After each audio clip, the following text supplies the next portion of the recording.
I had a BMW convertible, but I was broke. And I mean, I really was. I didn't have any discretionary cash flow. I just kind of juggled stuff. And it felt really, really wrong in a lot of different ways. And the career path, I would have been making a ton of money at a very young age. It just didn't feel aligned with what in my heart, I knew that I wanted to make sure that I had a stable family and a community where we had friends. And I wanted to have a good financial career, but not to the extent that it was going to cause me to violate some values that my mama taught me.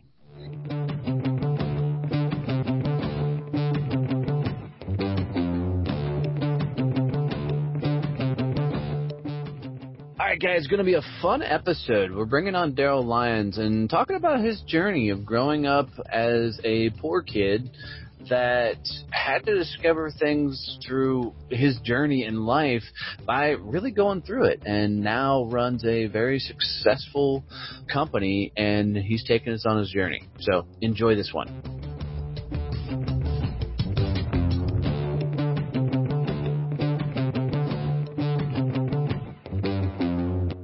All right, guys, going to be another fun episode. I'm your host, Donnie Boivin, and today I'm bringing on Darryl Lyons, and this is going to be a fun story. I'm looking forward to this one. So, Darryl, welcome to the show, my friend. Please tell us your story. Yeah, thanks for having me. So I'm from San Antonio, Texas, and I'm in the money business. I help people with their money, and I've been doing that for since 1999. I grew up in a house that didn't have much money. That was the motivation. We lived in a little single wide trailer park right off the highway. And I just wanted to know how people had houses without wheels. And so I mean, it was really a weird curiosity. I just wanted to know. And I remember seeing the banker in the town, and his house had a foundation and it was nice. And I thought, man, how do people do that? Because people around me weren't, they were all struggling.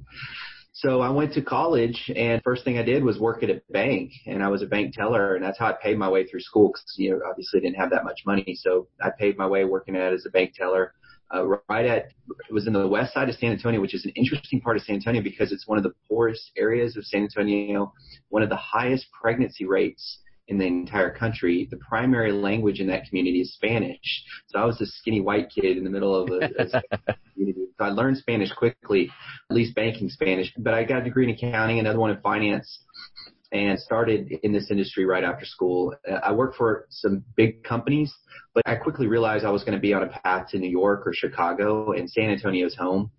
And so I quit those companies and started PAX Financial Group, which is the company that I own today, with some other advisors.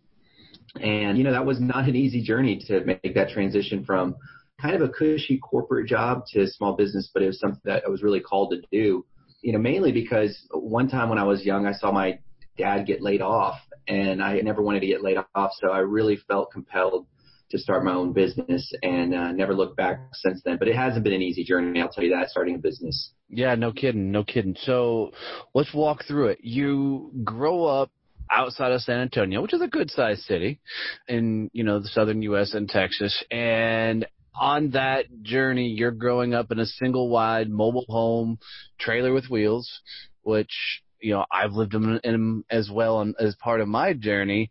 And the joke was always, can you really call it home if you can pick it up and take it anywhere you want to? Yeah, exactly. What was it like, growing up in that humble of a beginning, going to school, everything else, and really seeing people having things that you wish you had? Yeah, you don't think it impacts you, but I remember one kid, hacky sacks were real popular when I was a kid. I remember playing hacky sack, and I asked him if I could borrow his hacky sack, and he said, well, at least I can afford one. And, those little things kind of, it's just kids being kids, but it stings you. And then, later on in life, I'm going to take my girlfriend on a prom date, and the roof on our car, that fabric fell, right? I mean, it's just on our heads. Right. So on the date, and this is, by the way, a very old minivan, I staple it up. The problem was the staples all fell in her hair throughout the night. Staples. So it's just these things that happen. But I got to tell you, today's the 1st of November, and I have a mortgage like everyone else. And it's very reasonable. My financial situation is great today. It's really incredible. but I have a mortgage payment. And I got to tell you, I woke up this morning and I go, man, praise God, I can pay the mortgage. Like, I got to tell you, it's the little things that I get super excited about because of my point of reference. And I really authentically am thankful I can pay the mortgage. No, that's awesome. So with your date at prom, she couldn't pass it off as it's just glitter? I mean, yeah, exactly right. That's awesome.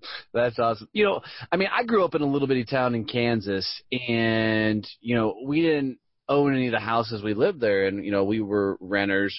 I was the youngest of three boys, so I had the hand-me-down clothes. And if you go back and you look at my elementary pictures, you know, I got like the cowlick comb-over hair because probably couldn't afford a, you know, gel or anything.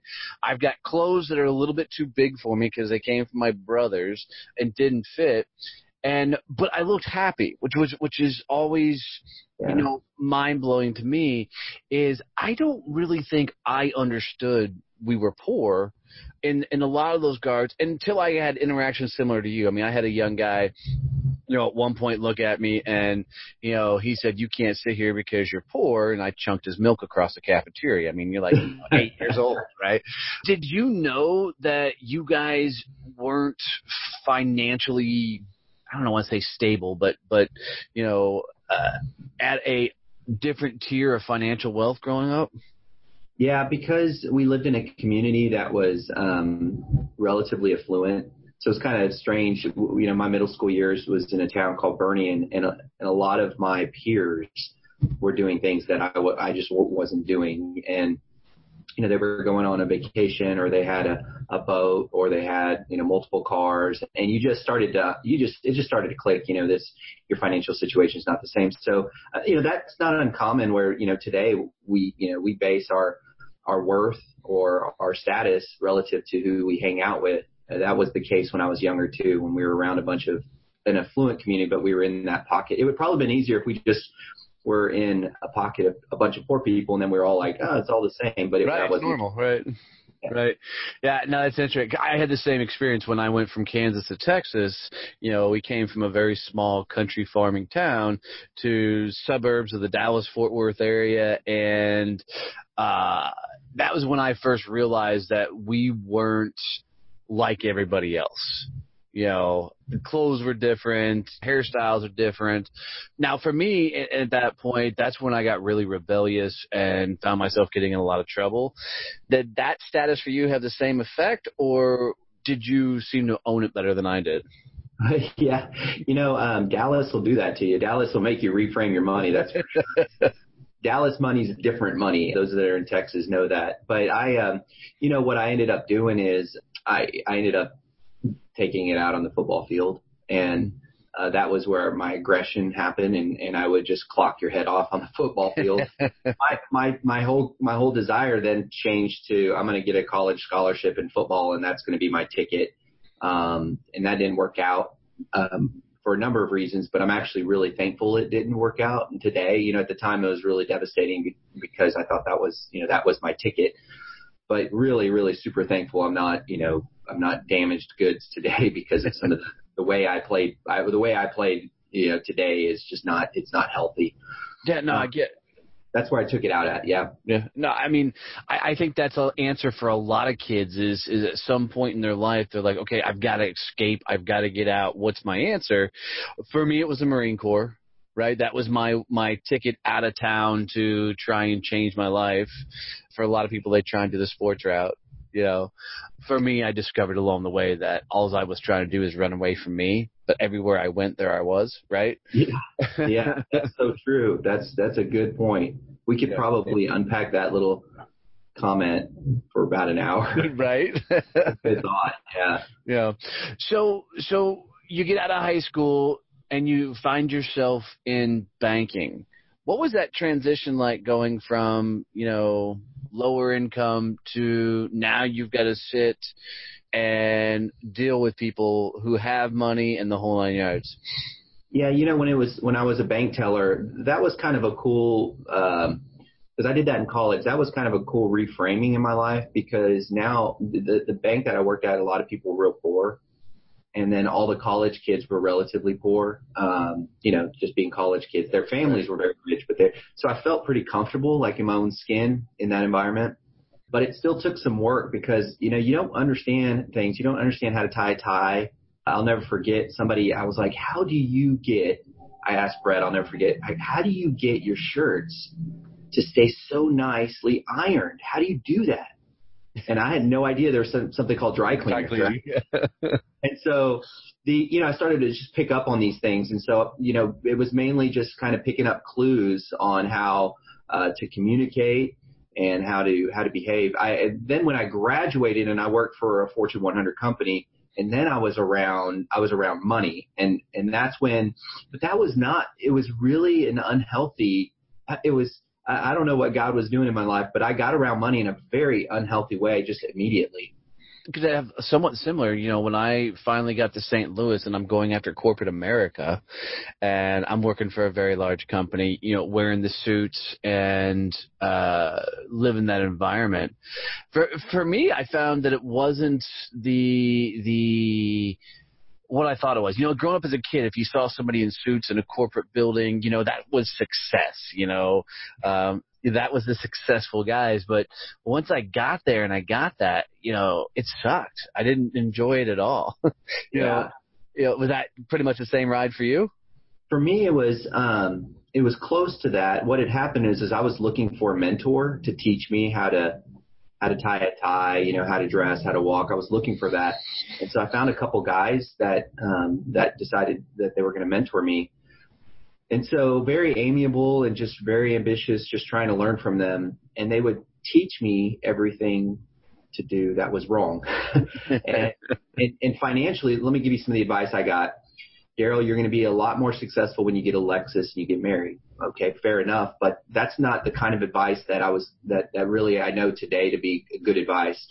But these two people in particular that was my attempt to reach out for a mentor. They both filed bankruptcy. They both had deep marital issues. They were very, very phony. And so, you know, that was my point of reference. And so I had to kind of unwind that now. Like, okay, now who do I trust in the corporate world? And I really that's when I started to become very jaded towards anything corporate. And I was like, I'm just getting out of this. I'm going to start my own business and I'm going to do it what I think is the right way. And so it's taken some years to unwind me not looking at a suit saying, what's your hidden agenda? Right. So that takes me a while. If I see a suit, you know, I'm in New York or I'm in Chicago, you know, I do the Wall Street thing. Like I go and I see all these investment people, but because of my experience, I look at them kind of like, okay, I'm watching you, and then I'm going to make sure that you're the real deal. And it takes a while to get through that. Well, you know, it's the same thing. You know, I'm up in the Fort Worth market now, and, you know, you go to an event and you can immediately pick out the bankers, the financial advisors, you know, because they're the only ones in the room with a suit on. Yeah. You know, because somewhere along the way somebody said, you know, if you want to be, you know, successful, you've got to wear a suit and, you know, dress to who you want to become, which is just phony. But that's interesting. You know, part of the message I think for me that I love giving out to people is, you know, be comfortable with who you are. Don't try and become somebody else. Oh, that's so good. Yeah. And as a young age, I think we're constantly looking towards other people and trying to become them versus, you know, spending more time in our own head. How long did you play the banker game? That was 4 years in college. Yeah. Yeah. And then after that, you jumped into the financial advisory world and started down that path. Yeah, I was Rookie of the Year for a big company, Partner of the Year for a big company, and I was heading up to New York. I was heading up to Chicago. I was making awesome income. I didn't have a Lexus. I had a BMW convertible, but I was broke.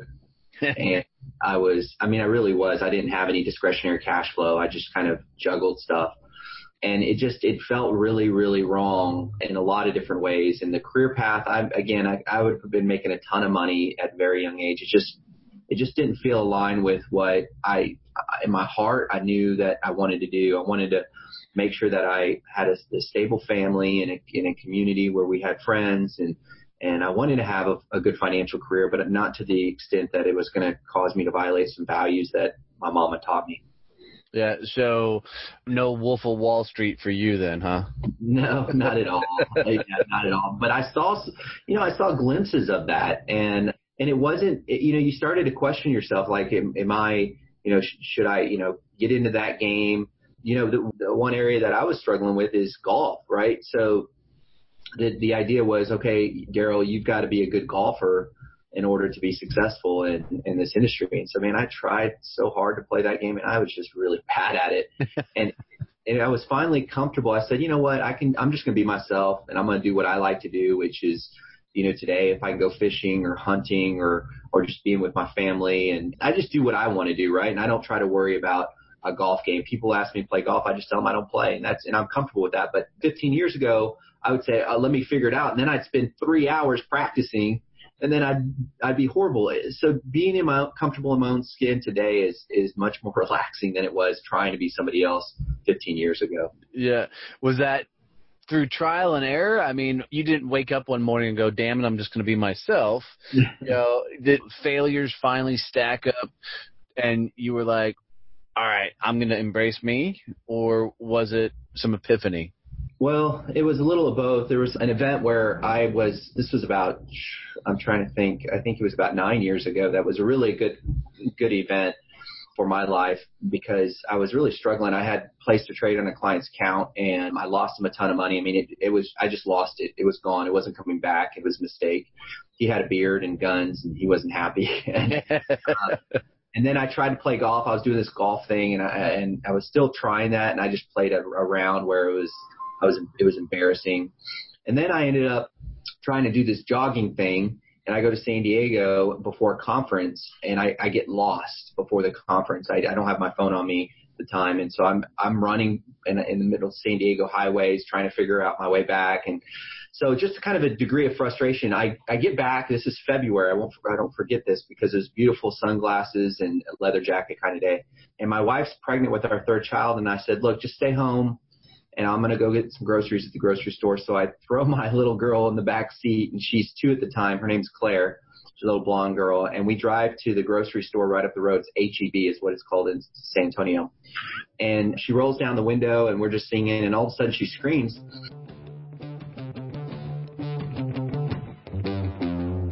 Hey guys, it's Donnie here, and I just want to let you know that we've recently launched a content development company, and this company helps people get social content. You need to put out a lot of content nowadays to get engagement out there in all your social platforms. But we've come up with a really cool way to help you get videos, blog posts, memes, social posters, and infographics for whatever social site you need.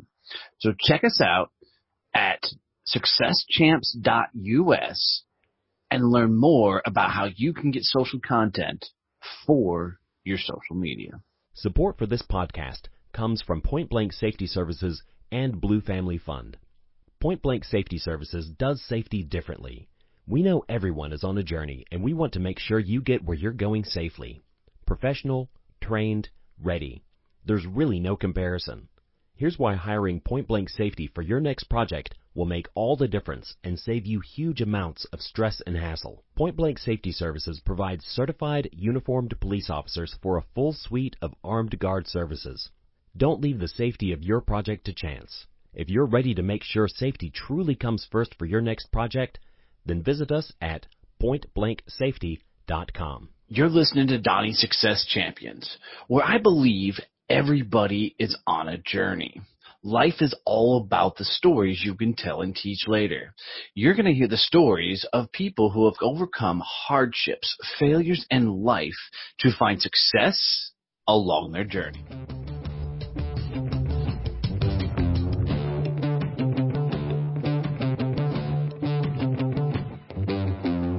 What she had done is she had stuck her finger out the window and kicked with her foot the electronic up button. So her finger was in between the window frame and the window. Ow. It was stuck. And so I swerved over into the McDonald's parking lot, and she's screaming, and she releases her foot. I thought I was going to have to punch the window, but she releases her foot, but her finger severed, and there's blood everywhere. Oh.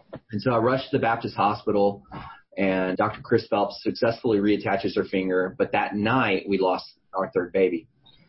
And so, wow. You got to think about this for a second. You're at a point where, I'm questioning who I am, athletically and as a business guy, because I've had a bad trade and, now this. And so I'm kind of uncertain of what's going on here? So that's when I grabbed a guy that had actually read the Bible, and I started to unpack life with him a little bit more. And he gave me some clarity that refocused who I was and what it meant to be a man. And so that was a cataclysmic moment for me. So I started to behave differently about 9 years ago. Even though I had believed in God most of my life, that was a really defining moment when I really became more comfortable in my skin and less anxious, less worried, less driven by fear. I would say that's probably been one of the most cataclysmic moments in my life where I reframed who I was as a man. No, that's awesome. And what I love about that is I think going through life, we're all looking for a guide of some sort, man. And, as we go about this journey, we're hoping someone, maybe the universe, whatever, shows up in our life and says, hey, you know what? You need to really start heading in this direction. And I think a lot of times we look in the wrong places until, we get to a place. And unfortunately for a lot of people, they've got to hit some sort of rock bottom, or they've got to hit some sort of life punching them in the face to finally go, okay, something's got to give. Something's got to change. So I'm sorry it went so south. But I'm glad you discovered yourself along the journey. And, when people sit down with financial advisors, there's a lot of fear that goes through their minds, right? Because you've got to get completely naked mentally when you sit across from a financial advisor, because you're opening up your entire book of business, your entire everything. And money's one of those things that people just don't want to talk about. It could rank right up there alongside of sex. You just don't talk about it, right? Right. Your journey of being a financial advisor, how often are you sharing your story about your upbringing and everything else to kind of put people at ease so you can really help them with wealth development and the other things you do? Yeah, it's a good point. So typically in any meeting, we have to kind of give you context, we have 7 advisors at our office today, and they can all finish my sentences. So it's a great cohesive team of people. So you have 7 wives. Got it. That's exactly. Male wives. I know that's odd, but right. Well, no, one's a female, so okay. All right. They're great people. Over the last 10 years, I've seen thousands of people kneecap to kneecap and had thousands of conversations. But then as the business has grown, I've had to see less people I have to run a business that has there's a lot of implications for not paying attention. So I'm seeing less people. The reason I mention that is because today the people that I'm seeing know my story. Like, they know it completely. See, I only see about 90 or some odd people today. But prior to that, when I was meeting somebody for the first time, I would always share my journey, always, because people want to do business with people that they can relate to. And so I wanted to get it on the table. If we're not relatable, then that's okay, but this is who I am. And most people became endeared to me, and it wasn't a sales tactic. It was just, this is who I am, and this is the point of reference I'm going to look at life at. And so that may mean sometimes I'm going to ask you about your giving, right? As a financial advisor, you may say that's not relevant to investment growth, but what I've identified is, because I'm a giver today, and that because of my faith, that's a big part of my life, my financial life. I've identified that giving is actually something that reduces depression. Science has proven this. And so I want to make sure that I'm asking about their giving. Now, because I've shared my story with them, they understand that I'm going to ask those questions from time to time. If I share my story with them in the initial engagement and they realize that their values not aligned with my values, then they cannot engage with me, and that's cool. But if they've engaged with me after hearing my story, then that gives me a permission slip to a certain degree. I try to be very careful about that, to ask them questions that are going to be outside the periphery of a normal financial advisor. Oh, that's awesome. That's awesome. The other struggle with financial advisors as a whole is, a lot of people are being hired right out of high school, right out of college, and they have no experience, no skin in the wall, and they're supposed to be advising people on their wealth and everything else when they still have no idea how to write a check. What's a check? Yeah, exactly.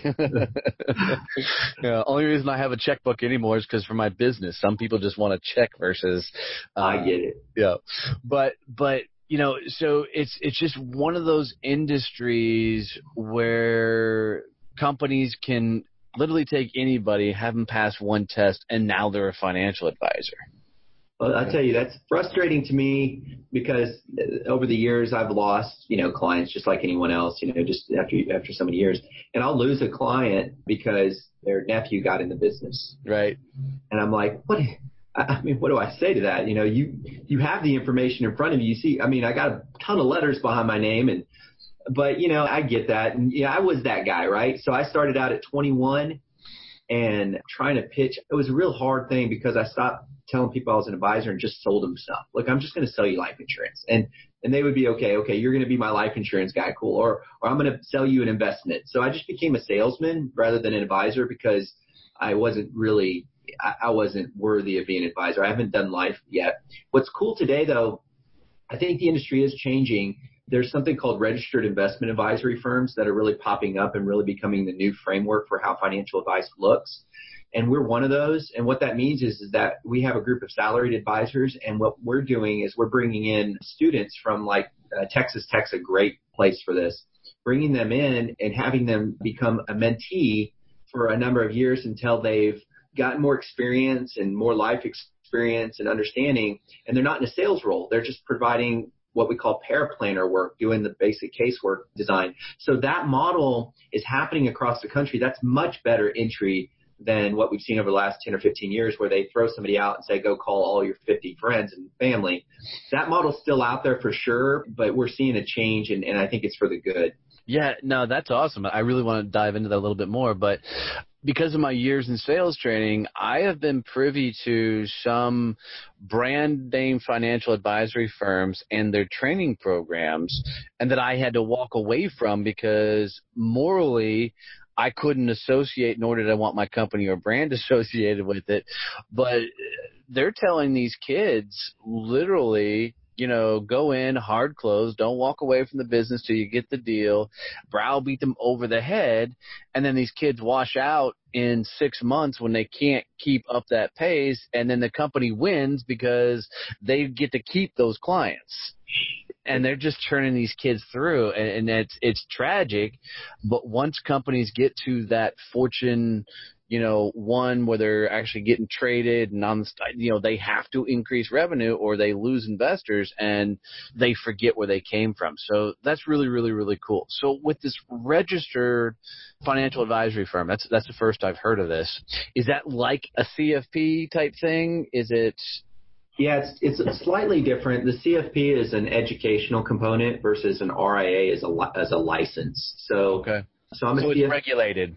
Yeah, that's regulated. The RIA is you register. It's so you're registered with the SEC investment advisor. And so what a lot of the big firms are called broker dealers, where they sell product and they distribute product through the advisors. Many of the broker dealers, not all of them, but a lot of advisors have gotten very tired of the broker dealer model of the big firms telling them what to sell, what to do, what technology to use. They've broken away. They've dropped licenses that historically were the sacred cow, the Series 7, 6, 63. I've dropped all mine. They said, I don't want to have anything to do with that anymore because the regulation and the archaic technology is preventing me from being an entrepreneur and doing what I need to do with my client. But I will be a registered investment advisor directly with the SEC, and I'll be accountable to them and not this third party. And so that's happening more and more and more. That's very, very, very cool. And are you guys, what's your plans for the future? I mean, are you guys staying in San Antonio or you're going to conquer the world? Well, being a Christian, there's a scripture that says, go tell people from Jerusalem, Judea, and Samaria and beyond. I keep thinking about that because it's really a good business model. Try to take care of your local people and then just go from there. And so but I will, with that being said, I did open up an office in North Carolina. So we have one there now. I'm opening an office in New Braunfels, which is just north of San Antonio. And we do have plans on adding more people to our firm. We are expanding our practice. We've partnered with a company in California to implement a comprehensive behavioral finance strategy for our clients, because what we've recognized is that the majority of investment results are not from us making good trades or picking the right investments, but rather from people making good decisions. So we want to invest a lot of technology and a lot of our time in helping people make better life decisions. And that's actually a process that's going to be very rigorous that we're going to put our clients through, but not rigorous in terms it's going to take a lot of work. It's going to be very thoughtful so we can understand their situation and the biases that they might have that's preventing them from really accelerating their net worth. No, that's awesome. That's awesome. I have a lot of entrepreneurs that listen to the show, or people who have dreams of being business owners and entrepreneurs. What's some of the things that they should be looking out for as they're getting prepared to jump into one of the most difficult endeavors in their life of running a business? Yeah, no kidding. So first of all, if I could go back, I would worry less. I mean, worry that overwhelmed me. And I understand there's like this healthy worry, but I mean, I worried all the time, and I would get up at 4 a.m. and I'd work my tail off. I neglected sleep. I thought, I'm just going to work myself. And I didn't realize now that I sleep how much more I can think. I mean, I can react quickly. I can think through things. But before, when I just neglected sleep, I thought that was just a part of the nature of the beast. And then as a result of lack of sleep, physiologically, I would just not be able to think, and I'd end up worrying. It was a really odd cycle. And then, many entrepreneurs, then they have to make up for that. And after a long day of work, then they sip on the bottle, and, this cycle just continues to repeat itself. So if I could go back, I would worry less. And then practically speaking, you need a good runway in terms of cash flow, and ideally 6 months of your personal expenses set aside, because it's going to take a good time. I was talking to somebody the other day starting his real estate business, and how many people are in the real estate business now. Right. And, his runway is shrinking, and, we had to give him a hard deadline because he's running out of runway. And that's okay, but I'm not going to let him lose his own personal family house over this business. So make sure you have an adequate runway and try your best to get enough sleep and not worry. Yeah, and I would throw in there as well, make sure you have somebody you can talk about your financial situations. I mean, it takes a village to do damn near anything, and even though a lot of entrepreneurs are starting a business go as solopreneurs, you better have an attorney you're talking to, you better have a financial advisor, wealth advisor you're talking to, a good banker, a CPA, having that team together to advise you along that journey. It's so important. There's wisdom in the council of advisors, and so making sure you have that group. Here's the thing for me, though. I had some of those people. I just didn't listen to them because I knew better. Right. And that's foolishness. And today I have mentors and coaches that I personally hired. I pay them a ton of money. I can't believe the money I pay my coaches now. It's more than I made. Let me just tell you that. It's more than I made when I started, because that advice is gold to me. The other day I was in Minneapolis and meeting with my coach, and he gave me one nugget that completely changed the course of my thinking. And so not only gathering this group of people around you, which is so important, but also listening to them. And even if it doesn't quite make sense, still listen to them, because they know what they're doing, or they've been there and they've done that. That's important. That's nice. What was the nugget? Because I know everybody's going to want to know. What was the nugget that he gave you that changed the course? Yeah. So one of the things is, there was a handful, but one I want to mention is our business is getting a little bit more complex. When I first started as an entrepreneur, I could move things so fast because it was me and a few people. And so if I made a decision, we just run with it.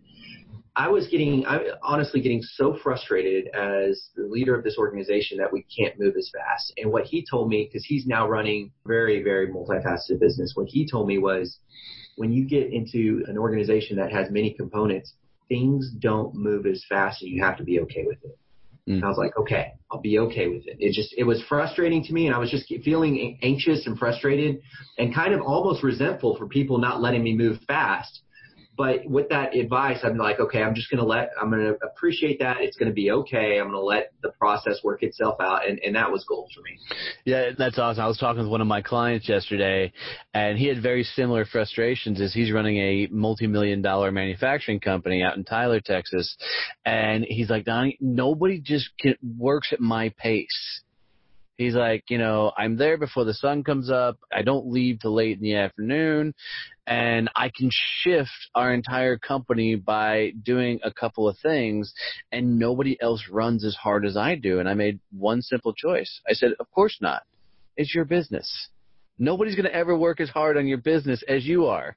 That's awesome.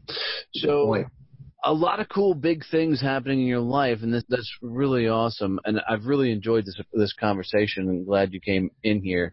How do people get in touch with you, reach out, get advice, talk to your advisors, Facebook, stalk you, whatever else? I really want to try to serve as many people as possible. First of all, for your small business owner clients and listeners, they can get my first book is Small Business Big Pressure, and that's on Amazon. And I have 3 books, but that one I think is for your small business owners be very helpful. Much of what we've done is in Playbook for Running Businesses in there. My 3rd book just came out. That's 18280. And that one's designed to help people make better decisions with their money. Very practical. That one's endorsed by Dave Ramsey. So that one both of them are really good, but one's more personal, one's more business. They can grab that as content right away and just start learning more. They can also visit our website, paxfinancialgroup.com. It's PAX financialgroup.com. We've got some resources in there. You can certainly shoot me an email, or you can find me through there. I'm on Twitter. I'm on LinkedIn's I'll tell you this, LinkedIn's actually one of the best places to connect with me. I just find it to be a very professional forum versus Twitter. I would prefer LinkedIn over Twitter, so you can always find me there. Well, that's awesome. And we'll put links, guys, from his social profiles and for the books in the show notes as well. Well, brother, here's how I like to wrap up every show, and I do stump some people with this, so be forewarned. If you could leave my audience of champions with a quote, a saying, a phrase, a motto, a mantra, something they can take with them on their journey, especially when they're stacked up against it and maybe going through the dark side of their life, what would be that quote or phrase you would say, remember this? Okay, so when I sat down with that guy that read the Bible, right, more than me, here's what he told me. And I don't know if God was speaking through him or not, so I don't know. But he said, are you done yet? Are you done living the life you can never live? Are you done worrying? Are you done? And I would ask your listeners, are you done yet? Are you done trying to put all this pressure on you, all this worry, all this stress? Are you done?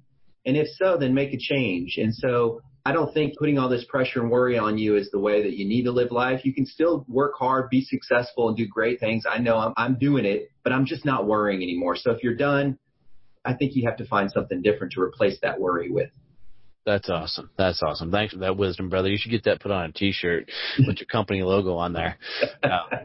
Well, Darryl, I really appreciate you jumping on here, brother. It's been an honor having you on the show and sharing your story with us. Thank you for having me. It's an honor as well.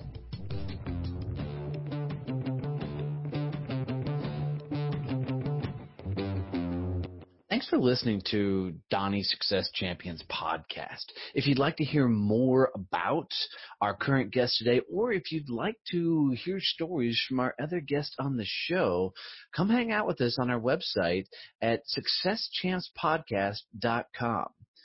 I really appreciate you tuning in. If you need to reach out to me for any reason, you can catch me at Donnie@DonnieBoivin.com.